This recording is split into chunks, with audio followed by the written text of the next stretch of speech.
10 प्रश्न हमारा कौन सी है 5.1। तो आज हम 5.1 का तीसरा सवाल करेंगे। पहले दो सवाल और इसका जो बेसिक है हमने पिछली वीडियो में डाल दिया है, और आज हम करेंगे सवाल नंबर 3। तो क्या दिया है हमें, समांतर श्रेणी की जांच कीजिए। सबसे पहले हमें क्या देखना है, दी हुई जो हमें श्रेणी है वो समांतर श्रेणी है या नहीं है। ठीक है, और यदि कोई समांतर श्रेणी है तो सार्वंतर ज्ञात कीजिए। ठीक है, अगर इनमें कोई दी हुई श्रेणी में समांतर श्रेणी में है तो उसमें सबसे पहले हम क्या करेंगे, सार्वंतर। ठीक है, तो सार्वंतर भी ज्ञात करना है। उसके बाद क्या लिखा है, अगले 4 पद ज्ञात कीजिए। ठीक है, तो सार्वंतर ज्ञात करके उसके बाद उसके अगले 4 पद भी ज्ञात करने हैं। तो ये पद दिए हुए हैं। ठीक है, इसके बाद भी हमें 4 पद ज्ञात करने हैं। इसके अलावा आगे 4 पद ज्ञात करने हैं। तो देखिए, सबसे पहले क्या ज्ञात करना है, समांतर श्रेणी है या नहीं है। तो इसमें देखिए,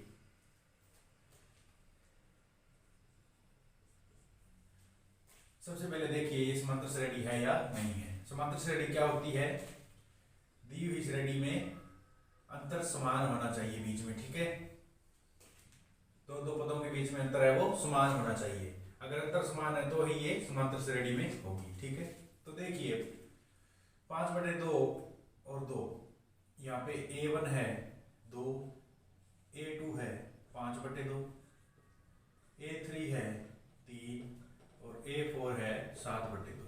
ठीक है,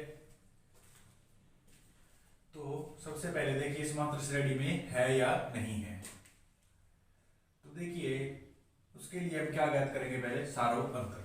तो सार्वंतर ज्ञात करने के लिए हम क्या करेंगे, क्या फार्मूला होता है, D बराबर A2 माइनस A1। ठीक है, या A3 माइनस A1 और A4 माइनस A3। ठीक है, इस प्रकार हम सार्वंतर ज्ञात करते हैं। अगर हमारा सार्वंतर समान आ गया तो ये समांतर श्रेणी होगी। ठीक है, तो देखिए A2 माइनस A1, इन दोनों पदों से सार्वंतर क्या आता है वो देखिए। तो 5/2, A2 है हमारे पास 5/2, A1 है हमारे पास 2, तो 2/1 लिख सकते हैं इसको। तो इसका लघुत्तम लिया तो कितना आया, 2। ऊपर यहाँ पे क्या बचा 5, और यहाँ पे लघुत्तम 2 आया तो 2 से 2 गुना होके 4। तो उत्तर हमारा यहाँ पे क्या आया, 5 माइनस 4 यानी 1/2। तो यहाँ पे सार्वंतर क्या आ गया, 1/2। इसमें देखिए क्या आता है, A3 माइनस A1। तो A3 है हमारे पास 3 और A2 है यहाँ पे A3 माइनस A2, यानी तीसरे में से दूसरा पद माइनस करना है। तो A3 है हमारे पास 3 और A2 है हमारे पास 5/2। लघुत्तम ले लो, क्या आएगा 2 लघुत्तम आया तो यहाँ पे क्या हो गया, 2 × 3 6 माइनस 5, यानी 6 माइनस 5 यानी 1/2। तो यहाँ पे D का मान क्या आया, 1/2। A4 माइनस A3, D बराबर क्या आएगा, यहाँ पे A4 है हमारे पास 7/2 और A3 है हमारे पास 3 को लिख सकते हैं 3/1। लघुत्तम लिया 2, यहाँ पे क्या रह गया 7 और यहाँ पे क्या बना 6। तो क्या आया मान हमारे पास 1/2, यानी D का मान क्या आया 1/2। तो इस प्रकार D का मान 1/2 यहाँ पे, 1/2 यहाँ पे और 1/2 यहाँ पे, यानी D का मान समान आ रहा है तो ये समांतर श्रेणी में है। समांतर श्रेणी में इन AP। ठीक है, दी श्रेणी समांतर श्रेणी में है। अब देखिए, और इसका सार्वंतर क्या आ गया, D बराबर 1/2। सार्वंतर भी ज्ञात कर लिया, समांतर श्रेणी में है या नहीं है वो भी ज्ञात कर लिया। अब देखिए इसके अगले 4 पद ज्ञात कीजिए।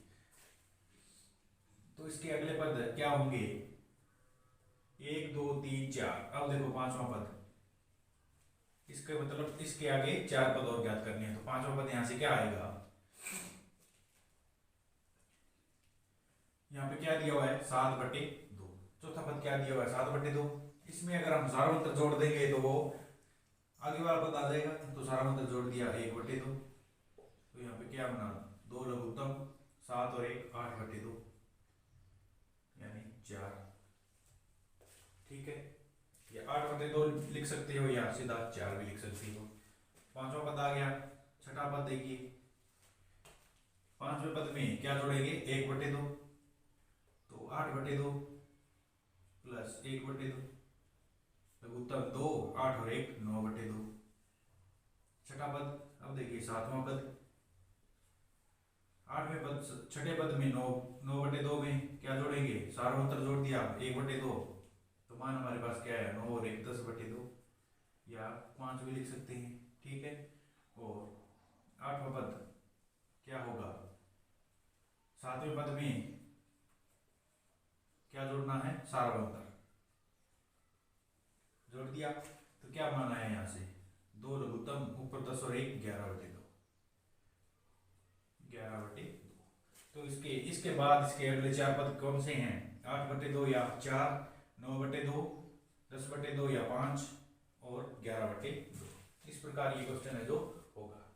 पहले क्या करना है, सार्वंत्र ज्ञात करना है, जिससे अगर हमारे पास सार्वंत्र बराबर आ गया है, तीनों में सार्वंत्र बराबर आ जाता है, तो ये समांतर श्रेणी में है। ठीक है,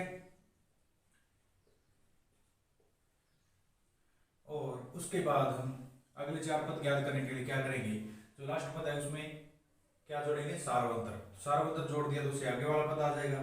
फिर उस पद में जो अभी पद ज्ञात हुआ है उसमें भी सार्वंत्र डी जोड़ेंगे तो उससे अगले वाला पद, फिर उसमें इसी प्रकार की प्रक्रिया आगे चलेगी। तो इसके हमने 4 पद ज्ञात कर लिए हैं। अब देखिए दूसरा सवाल, तो इसका सार्वंत्र देखिए पहले क्या आएगा, यहाँ पे A1, ये है A1, ये है A2, ये है A3, ये है A4। ठीक है, तो सार्वंत्र देखिए D बराबर A2 minus A1, A2 minus A1, तो माइनस 1/2 माइनस 1/2, A1 माइनस 1/2 है और A2 भी माइनस 1/2 है, तो D हमारे पास यहाँ से क्या आया, माइनस 1/2, ये माइनस माइनस प्लस 1/2 यानी 0, यहाँ से मान क्या आया 0। अब A3 माइनस A2 देखिए, A3 minus A2, minus 1/2 minus minus 1/2, यहाँ पे भी क्या आया मान 0। अब देखिए A4 minus A3, minus 1/2 minus minus 1/2, minus 1/2 plus 1/2 बराबर 0। तो सार्वंत्र है वो इनका समान है। ठीक है, 0 0 और 0, तो ये समांतर श्रेणी में है,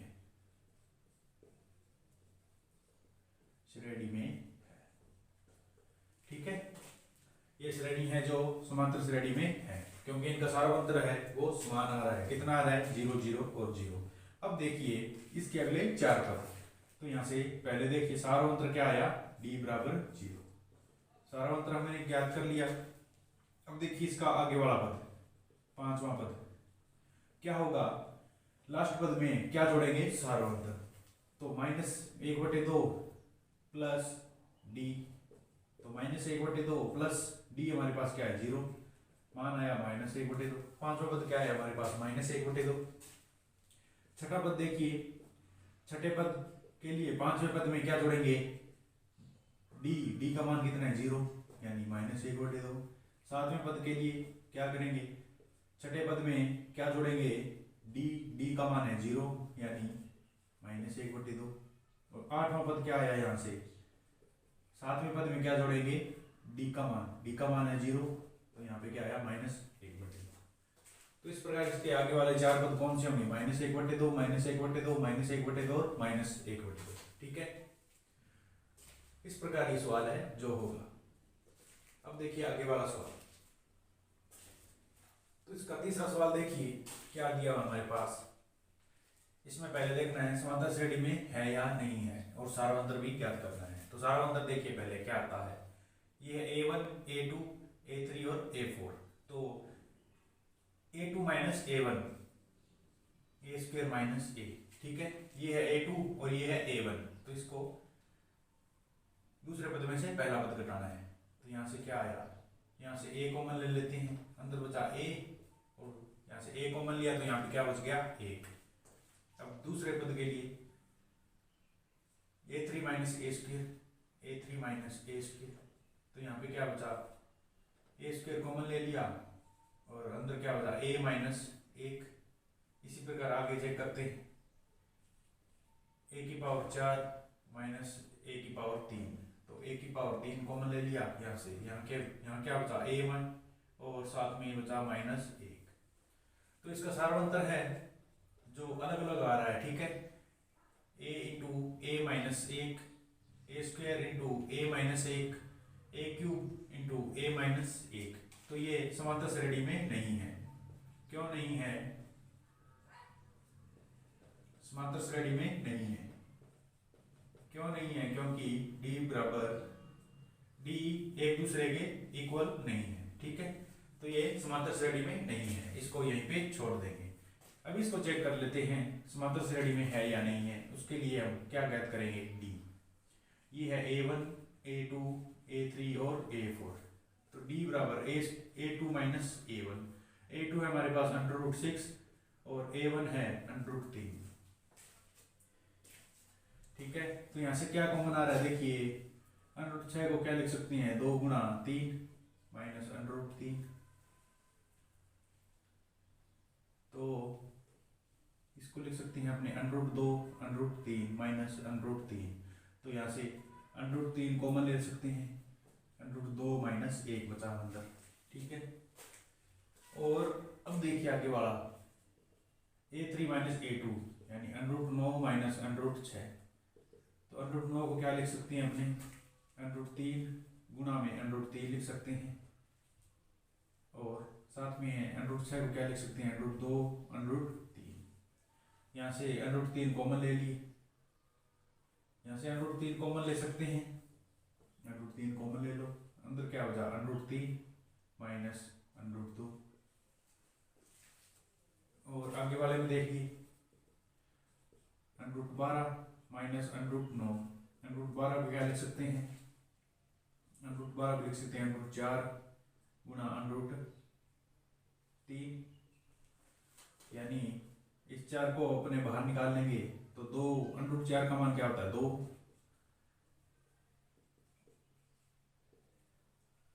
और साथ में √3, यहाँ पे है √3 इंटू √3। यहाँ से क्या कॉमन आ रहा है, वो देखिए √3 कॉमन आ रहा है, √3 कॉमन ले लो, अंदर क्या बचा 2 माइनस √3। तो इस प्रकार इनके मान है, डी के मान अलग अलग आ रहे हैं, अलग अलग आ रहे हैं। तो ये समांतर श्रेणी में नहीं है, समांतर श्रेणी में नहीं है,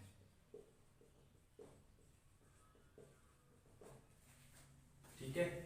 अगर डी के मान समान आ जाए तो समांतर श्रेणी में है, अगर अलग अलग मान आए इनके तो वो समांतर श्रेणी में नहीं है, ठीक है। क्या ज्ञात करना है, सार्वअंतर। तो सार्वअंतर सबसे पहले ज्ञात करेंगे जिससे हमें पता चलेगा ये समांतर श्रेणी में है या नहीं है। तो सार्वअंतर ज्ञात कर लेते हैं, डी बराबर ज्ञात कर लेते हैं। ये क्या है, a1 a2 a3 और a4। तो डी बराबर क्या होता है, a2 minus a1, a2 minus a1। तो a2 हमारे पास क्या है, √8 और a1 है √2, ठीक है।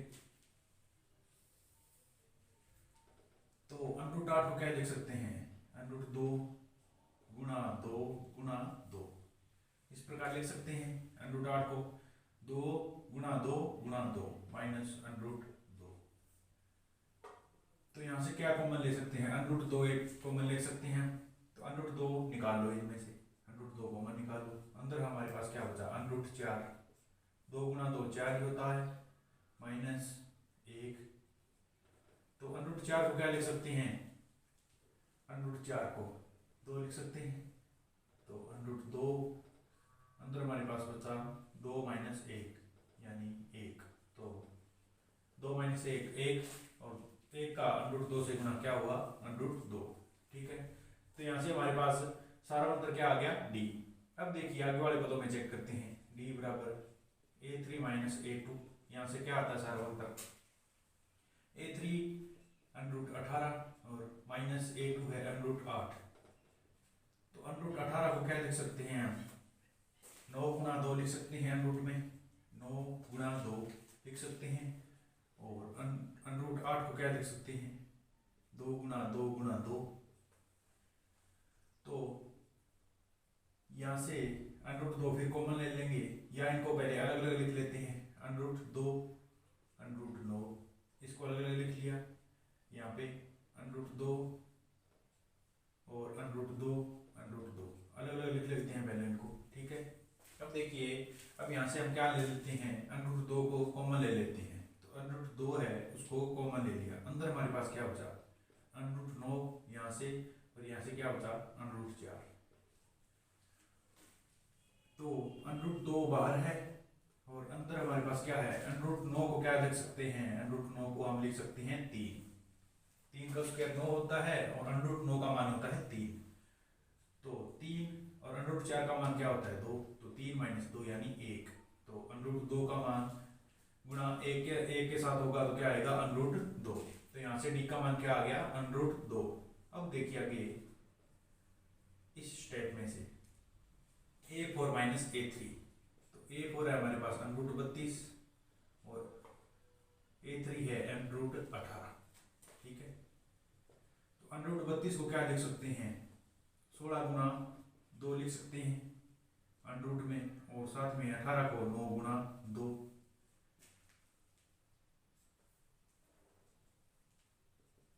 तो यहाँ से क्या आया अंडर रूट 16, अंडर रूट 16 का मान क्या होता है अंडर रूट 4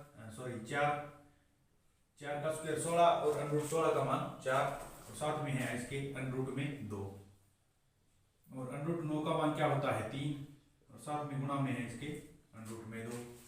तो यहाँ से अंडर रूट 2 कॉमन ले लो, अंडर रूट 2 कॉमन ले लिया, अंदर हमारे पास क्या बचा, यहाँ से बचा 4, साथ में माइनस और आगे 3। तो 4 माइनस 1 4 माइनस 3 क्या बचा 1, तो 1 का अंडर रूट 2 से गुणा अंडर रूट 2।